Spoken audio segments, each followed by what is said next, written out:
Lamb Weston is having a tough year, Peter, but perhaps this offers them an opportunity to regain some market share.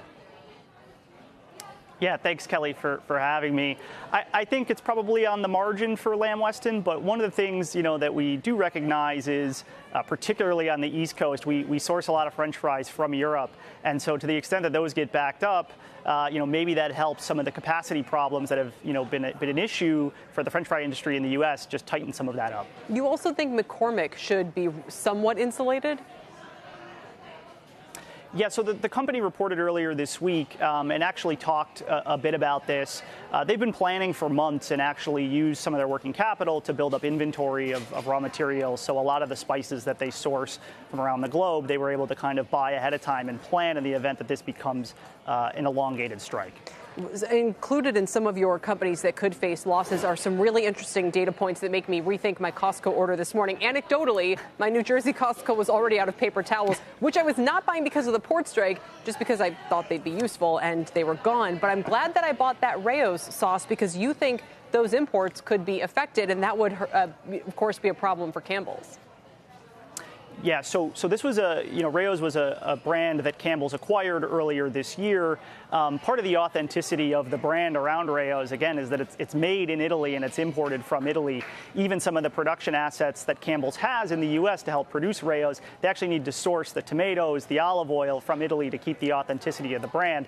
And again, to the extent that this is elongated and they haven't built up necessarily a ton of inventory ahead of time, that's where you could potentially see an issue. But again, nothing really that we're expecting in the near term. Bananas are another one that gets mentioned. And by the way, how do people figure out exactly what's going through these ports? You have this granular, down to, in Dole's case, by the way, that would be 40% of their U.S. sales exposure if there is a hiccup there.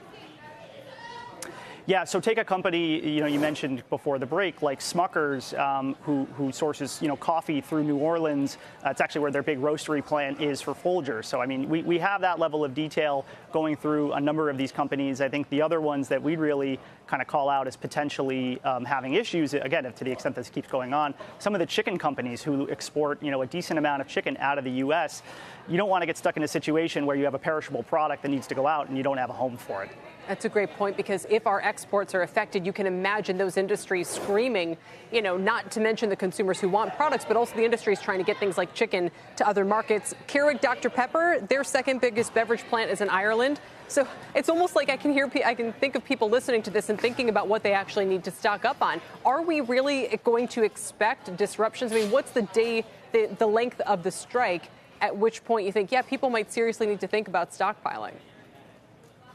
So, our transportation team here at BofA is expecting that this gets resolved in the coming days or weeks. And so, want to rely on their expertise on that matter. There's some redundancy in the capacity that these companies have in terms of sourcing ingredients. For Keurig Dr. Pepper, it might be ingredients for some of their soft drink businesses, but they do have assets here domestically to still help them produce. All right, then quickly, Brown-Forman, ELF, or ELF Cosmetics, why do those also come up on your list?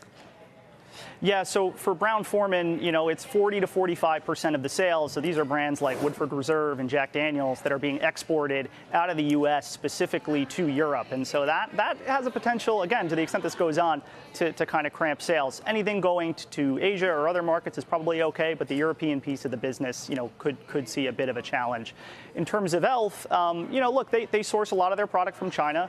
Some of it, again, comes in through the West Coast ports, so that should be okay. But to the extent, again, that they're sourcing any materials or any raw, any product through the East Coast, it's really going to make a big difference for these companies. Yeah. Are paper towels actually going to be at risk here? Do we make paper towels in this country? Can't we get them from the West Coast? We do. We do make paper towels here. All right. Yes.